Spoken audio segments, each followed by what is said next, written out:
book lovers, it is G-Swizz here, and I'm here today to talk about my September TBR.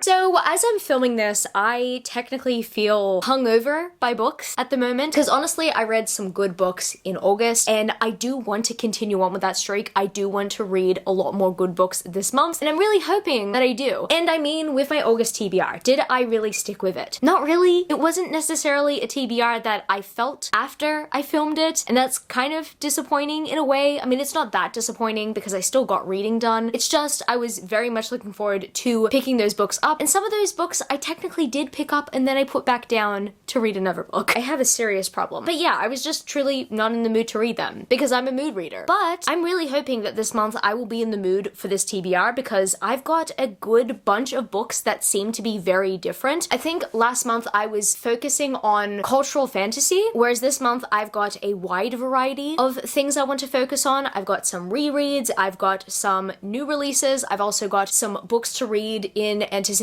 for their sequel. And I also got some books on here that look like guilty pleasures that I'm giving into the hype for. So I guess without further ado, let's get straight into this TBR so I can tell you what I plan to read this month. Now technically a few manga sequels do come out this month. However, the only one that is currently out as I'm speaking is Way of the House Husband Volume 8. I'm very much looking forward to reading this. I'm also very much looking forward to Spy Family Volume 8 and Yakuza Lover Volume 6. So far, that's what I'm anticipating, but I'm pretty sure there's more to come as well. That's pretty much like my manga TBR for this month if I can hopefully get to them soon. Way of the House Husband Volume 8 is currently published as I'm speaking, and oh my goodness, I am very much looking forward to it. I'm so surprised that I didn't pick it up straight away because it's Way of the House Husband. And what I like about Way of the House Husband as opposed to a lot of the other manga that I read is that it's actually a slice of life manga. It kind of looks like a slice of life manga from the exterior, but when you find out that the house husband himself is an ex-Yakuza member, not even a member, he was a boss, that definitely can shift your perspective beforehand, like in terms of like preconceptions, and it might make you think that this is going to be action-packed. No, this is like purely slice of life, and it is so hilarious. It doesn't necessarily have a plot. It kind of feels very episodic. Every single chapter doesn't necessarily bleed into each other, and I really enjoy it. I never usually enjoy manga compilation series that much. I mean, as much as they are kind of okay. I haven't really experienced this with manga. I've experienced this mostly with anime. I'm not necessarily a big fan of like compilation series. I will watch them from time to time, but I've never really gotten into them. Whereas anything with Tatsu is hilarious because he's just a really funny guy who is absolutely fun and hilarious to follow. If I ever want a good laugh, I will always turn to Way of the House Husband. And the next book slash series that I've got to bring up is kind of a fingers crossed. I'm not pressuring myself to read it this month. However, with the sequel series getting a sequel, it's kind of convincing me to pick up Carnival again and to potentially read the rest of the Carnival series. This is by Stephanie Garber. I'm very much looking forward to reading Once Upon a Broken Heart and The Ballad of Never After. I also kind of pre-ordered The Ballad of Never After, and I ordered the Fairyloot edition because I had access to the pre-sale, and I mean, I purchased the first one secondhand. What good is doing that if I didn't purchase the sequel? And that sold out very quickly. If I'm dedicating myself to a book that I really think I'm going to absolutely love, Once Upon a Broken Heart, or that series in general, I really need to get on with reading the series beforehand. And I know that I don't have to read the series in order to continue on. However, there's so much I'm not gonna get. If I don't love Carnival again, it wasn't that I kept on getting lost. I just was not engaged in the first story, and I found Tella quite annoying. She just kept on doing her own thing, and I'm just thinking, dude, what are you doing? I found her quite annoying, and I didn't want to read the rest of the series knowing that Tella was going to be the protagonist of the next book, but I was stubborn. I've got to try it out. I'll never know whether this series is good or bad if I don't try it out, if I don't give Tella a chance. I am nervous about the Carnival series, but I have been seeing people recently talk about how much they love Carnival, and I mean, people have been doing this for years. I think in recent times I'm going to need that like positive praise and hype for the series because I have really low expectations right now, and I didn't enjoy my first read of Carnival when I first read it. And it's been 5 years, I believe, so I'm gonna try it again. And next I bring up a book that I want to read in anticipation for its sequel and finale. and that, my friends, is Six Crimson Cranes by Elizabeth Lim. I absolutely loved Blood of Stars duology. That series absolutely blew my mind. It knocked me out of the park. I still think about it to this day. However, I also wanted to continue on reading Elizabeth Lim by reading Six Crimson Cranes. I didn't get to it. However, I decided, because I left it for so long, that I was going to wait for the sequel and finale to come out. That's essentially what I did. I ordered the sequel and finale from Waterstones, so I'm gonna get like the fancy one with the sprayed pages. I cannot wait. And honestly, I personally don't doubt I'm going to love this duology. If it is anything like Blood of Stars duology in terms of its compelling story, and I don't know, maybe its captivating romance, the world building, the plot, all that stuff, etc. If it's anything like that duology, then I reckon that I'm absolutely going to love this duology, because I have a lot of faith in Elizabeth Lim. I have really high expectations for this. I really need to manage them. And I'm following up that pretty hardcover with another pretty hardcover. This one I received in my most recent Fairyloot unboxing, and that, my friends, is The Undertaking of Heart and Mercy by Megan Bannon. I had no idea what this was about until I watched someone else's unboxing, and they said that it has to do with a zombie and an undertaker or something like that. And seriously, what intrigued me in this book initially was the fact that it had a pretty cover. So I'm glad I heard the synopsis of this book, and it intrigued me even more. So I'm even more curious about it. Therefore, I do want to put it on this month's TBR. I do hope I get to it. It is a standalone, I believe, so not too much of a commitment. This being said, I really hope that it's a fantasy romance that absolutely pulls on my heartstrings. And in the month of September, I also want to challenge myself to finish the Wicked Villain series by Katie Roberts. I only have Queen Takes Rose left to read. I was going to read this straight after reading The Sea Witch, but The Sea Witch disappointed me so much that I did not want that to cloud my judgment going into Queen Takes Rose. I will or do talk about that more in my monthly wrap-up. It really depends on when this video is going up for you guys, but yeah, I really did not like The Sea Witch. It is probably one of the worst books I've read this year. In my personal opinion, it was a disappointing follow-up to The Beast, which was my favorite book in the series so far, but I really hope that Queen Takes Rose is good. I hear that it's not the best finale. However, I'm managing my expectations going into this. I mean, if it's anything like The Sea Witch, then yeah, I will be disappointed. However, if it does have aspects of other books in the series, then I might like it. But I have to finish the series because I have been stretching the series from, like, I don't know, I think at the end of last year I read Desperate Measures. It's about time that I get to Queen Takes Rose. And I bring this next book slash series on my TBR because last month I read the Four Horsemen series and I absolutely enjoyed it, and I didn't think that I would get so attached to a dark fantasy series that was a companion series. Like, I'm usually really intimidated by companion series, but it made me realize that I could get attached to each of the characters even though they were in companion books. This being said, it's making me very much interested in finally checking out the delicious dark fairy tale series by K.F. Breen. I have heard great things about the series, and this series only concluded very recently. The rest of the books, as opposed to Ruin of Roses, are like really chunky. They're like really thick. However, I hear amazing things about these books. I have a feeling that the one that I'm holding now might just be a Beauty and the Beast reimagining, considering that there's a rose on it. It could be or could not be, but I do know that every single one of these books are like some sort of reimagining. They're based on fairy tales. I mean, the title of the series is literally Deliciously Dark Fairy Tales, so I'm very much looking forward to checking these out. I just know that once I get into this series, I'm probably going to be in a bad book hangover like I am now. You know what? In a weird way, that is kind of preventing me from reading the series, but it's also kind of attracting me to the series because, you know, I know that this is probably what I need now. However, I'm taking a bit of a break from some dark fantasy and I'm gonna read some lighter stuff. Probably Way of the House Husband's gonna be next. As I'm speaking, I really don't know, but what I do know is that I'm looking forward to reading the series. If I don't get to it this month, it's not necessarily a priority. This is just to more help me with my really bad hangover feelings right now. Don't necessarily want to run out of all the guilty pleasures straight away, but yeah, this series just might be a new guilty pleasure for me. We'll see. And speaking of guilty pleasures, TikTok made me buy this series, so I want to start it.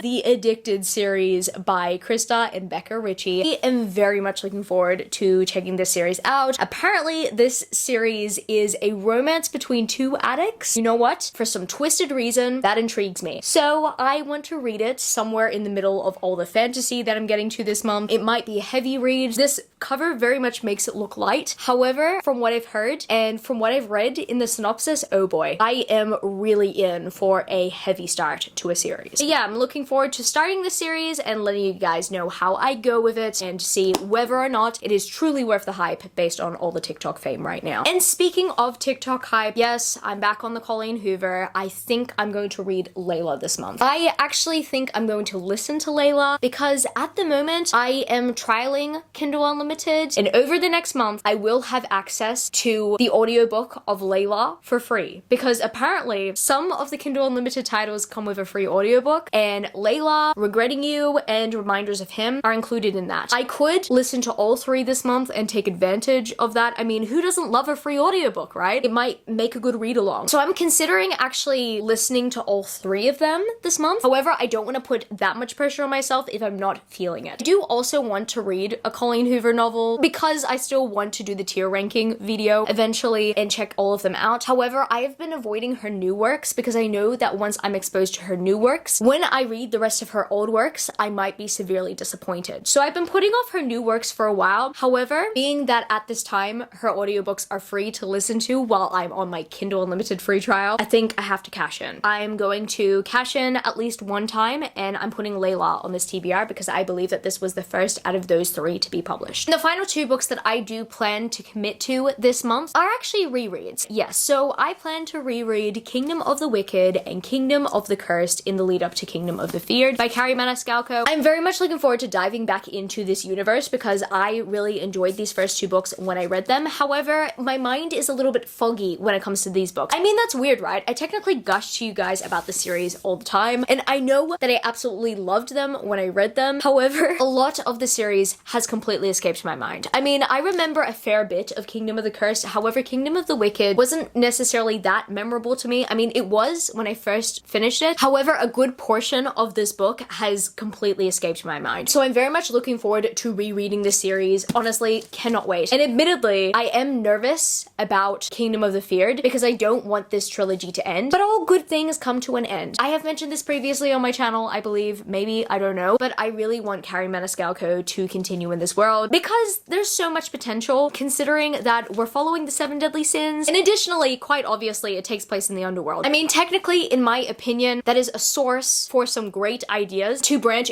upon. I mean, this being said, no pressure, Carrie, but I would love to see it. So I guess that's gonna be it for this video today, book lovers. If you happen to stay till the end of the video, leave me the yellow heart emoji. And if you happen to enjoy this video, don't forget to give it a thumbs up and subscribe to my channel if you haven't yet already. Join the amazing community of book lovers. And also, I have social medias. I'm at GSwizzleBooks on Twitter and Instagram, and I'm also at Goodreads. That's www.goodreads.com/GSwizzle. And finally, I'm at TikTok. I'm at GSwizzle on TikTok if you want to follow me there for some bookish content. I love you, book lovers, and I will see you later.